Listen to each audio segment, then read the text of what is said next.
ကျမတို့အခမဲ့ရတဲ့အရာတွေကိုအထင်မသေးပါနဲ့ကျမတို့ပတ်စံလဲကုန်စရာမလိုဘဲနဲ့ကျမတို့ရဲ့အနားမှာရှိနေတဲ့အရာတွေကနေပြီးတော့မှကျမတို့ရဲ့ဘဝကိုအပြောင်းလဲကြီးဖြစ်စေတယ်ကျမတို့ကညံလေးနဲ့ရှင်ပြီးတော့ဘဝကိုသွားတတ်ဖို့ပဲလိုပါတယ်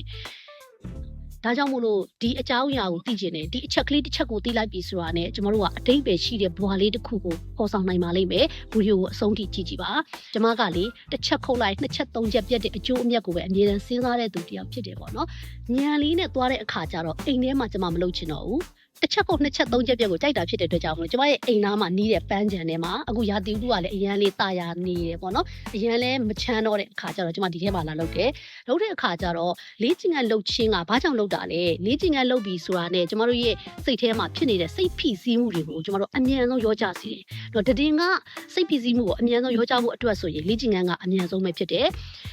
ထာဝရအတွက်နဲ့ရေရှည်အတွက်ဆိုလို့ရှိရင်တော့တရားထိုင်တာတွဲပြီးတော့လုပ်တယ်ဆိုရင်တော့ကျမတို့ရဲ့စိတ်ဆွဲပို့ပြီးတော့အားကောင်းစေတယ်ပေါ့နော်ဆိုတော့ကျမကမြင်မြန်ဆန်ဆန်ကိုယ့်ရဲ့ stress တွေကိုကြာကျင်တာဖြစ်တဲ့အတွက်ကြောင့်မို့လို့လေ့ကျင့်ခန်းလုပ်တယ်နံပါတ်1ပေါ့နော်နံပါတ်2ကကျတော့ကိုယ့်ရဲ့ခန္ဓာကိုယ်ကျန်းမာကြက်ခိုင်ဖို့အတွက်ကိုကျမလေ့ကျင့်ခန်းလုပ်ပါတယ်ဒီဘာကြောင့်ဒီပန်းချံထဲမှာလုပ်လဲဆိုရင်ကျမတို့ရဲ့သဘာဝပတ်ဝန်းကျင်ကလည်းကျမတို့ရဲ့ဘဝမှာအရင်အရေးကြီးပါတယ်လေကောင်းလေတန်ကိုရရှိစေတယ်နေအောင်ကြီးကိုရရှိစေတယ်ဆိုတော့နေအောင်ကြီးဓာတ်ဟာကျမတို့အမျိုးသမီးတွေအတွက်အမတန်မှအရေးကြီးတယ်ဗီတာမင် D ဓာတ်ကိုရရှိစေပါတယ်ဒါကြောင့်မလို့နေအောင်ကြီးဓာတ်ဟာကျမတို့ဘဝအတွက်အမတန်အရေးကြီးတယ်ဒါကြောင့်မလို့နေအောင်ကြီးရှိတဲ့နေရာမှာကျမလေ့ကျင့်ခန်းလာလုပ်တယ်နံပါတ်1နံပါတ်2ကအဲ့ဒီနေအောင်ကြီးကနေပြီးတော့မှဆေရိုတိုနင်ဆိုတဲ့ကျမတို့ရဲ့အာယုံစူးစိုက်နိုင်စွမ်းဆိုတဲ့ဓာတ်ကိုပါသူကကျမတို့ရရှိစေတယ်ပေါ့နော်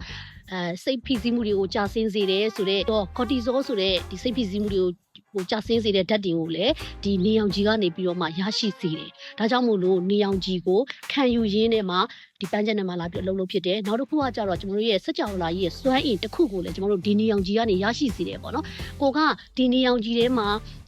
နေရင်းနဲ့မှစက်ကြောလာရဲ့စွမ်းအင်ကိုကျွန်တော်တို့ကခံယူရင်းနဲ့လေကောင်းလေတန်ရှူရှာရင်းနဲ့ဒီလေ့ကျင့်ခန်းတွေလုပ်တယ်ပေါ့နော်ကျွန်မရဲ့မိတ်ဆွေတွေထဲမှာဖို့ဘွားပေါ့နော်အတိတ်ပဲရှိရဲ့ဘွားလေးကိုဖော်ဆောင်ခြင်းနဲ့ဆိုလို့ရှိရင်တော့ပညာမလို့အတန်းမလို့ပတ်စံကုန်စရာမလို့ပဲနဲ့လိုမျိုးပေါ့နော်တဘာဝရဲ့အလှတရားရှုခင်းလေးတွေကိုခံစားရင်းနဲ့ကိုယ့်ရဲ့အိမ်ချမ်းဝင်းထဲမှာကိုယ့်ရဲ့ပတ်ဝန်းကျင်ထဲမှာကျမ်းမာကြက်ခိုင်တဲ့ခန္ဓာကိုယ်နဲ့အတိတ်ပဲရှိတဲ့ဘွားလေးကိုပိုင်ဆိုင်ဖို့အတွက်ကိုယ့်ရဲ့အိမ်ချမ်းဝင်းတွေကနော်အိမ်ချမ်းဝင်းတွေကဒီလိုနေရာလေးတွေမှာလေ့ကျင့်ခန်းလေးတွေကိုလုပ်ပါလို့ကျွန်မမျှဝေပေးခြင်းပါတယ်ဒီနေ့ကတော့ကျွန်မအရန်ကိုပို့ပြီးတော့လဲစီကန်းရှိခြင်းနဲ့ပို့ပြီးတော့လဲ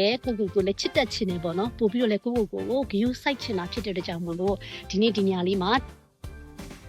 လာပြီးတော့လေ့ကျင့်ခန်းလုပ်တယ်ပေါ့နော်ဆိုတော့ကျွန်မရဲ့တစ်ချက်ခုတ်နှစ်ချက်သုံးချက်ပြက်ကိုတစ်ချက်ပြန်ပြီးတော့စဉ်းစားကြည့်ပြီပေါ့နော်နံပါတ်1ကျွန်မလေ့ကျင့်ခန်းလေးလုပ်ရတယ်နံပါတ်2နေအောင်ကြီးဘာဝပတ်ဝန်းကျင်ကပေးတဲ့စွမ်းရည်တွေကိုလည်းကျွန်မရရှိခံစားစေတယ်ဒီနေ့ blog တစ်ခုလည်းဒီနေရာမှာရိုက်လိုက်တယ်ကျွန်မ blog ကိုကြည့်လိုက်လို့အော်ဟုတ်ပါလားသူပြောတာလေးကအသေးပဲရှိပါလားသူ့လိုလေးလည်းငါတို့လည်း live လုပ်ချင်လိုက်တာဆိုပြီးတော့မှကျွန်မဘူဒီဖိုင်ကိုကြည့်ပြီးတော့ live ပြီးတော့မှကျမ်းမာရေးကိုစောက်ရှောက်တဲ့သူတွေများရှိခဲ့တယ်ဆိုလို့ရှိရင်လည်းစဉ်းစားကြည့်ပါဦး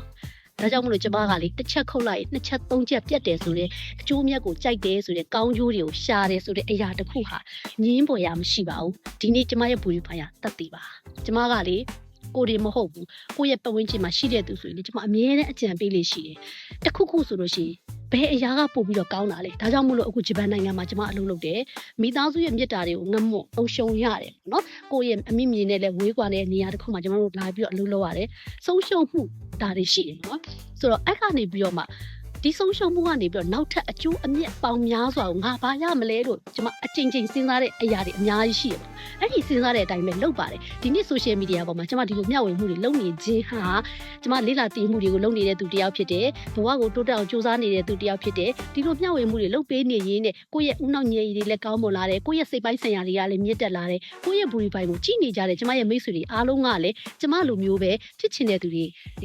ရှိလာမယ်ပေါ့နော်ဒါမျိုးတွေကိုစိတ်ခွန်အားတွေလည်းရစီမယ်ပေါ့ဒါတွေကိုကြည်ချင်းအားဖြင့်ကျမဟာတစ်ချက်ခုတ်နှစ်ချက်သုံးချက်ပြတ်တယ်ဆိုတဲ့အရာတခုစဉ်းစားတယ်ပေါ့နော်ငါဆုံးရှုံးသွားလားရတယ်ကိစ္စမရှိဘူးအဲ့ဒီဆုံးရှုံးမှုရဲ့နောက်ွယ်မှာဘာလဲကျမအမြဲတမ်းစဉ်းစားတယ်ပေါ့နော်အခက်ခဲဖြစ်လာပြီဆိုတော့အဲ့ဒီအခက်ခဲရဲ့နောက်ွယ်မှာဘာလဲဆိုတဲ့အရာကိုကျမအမြဲတမ်းစဉ်းစားတယ်ပေါ့နော်စဉ်းစားရင်းနဲ့အလုပ်လုပ်လို့ရှိပါတယ်လို့ဒါလေးကိုလည်းမျှဝေပေးချင်ပါတယ်အားလုံးကိုကျေးဇူးတင်ပါတယ်ခေတ်မီနည်းပညာများနဲ့ငွေရှာပညာတတ်များအဖြစ်ပျော်ရွှင်မြင်သောဘဝတွေကိုဖန်တီးတည်ဆောက်နိုင်ကြပါစေရှင်ကျမကေပါ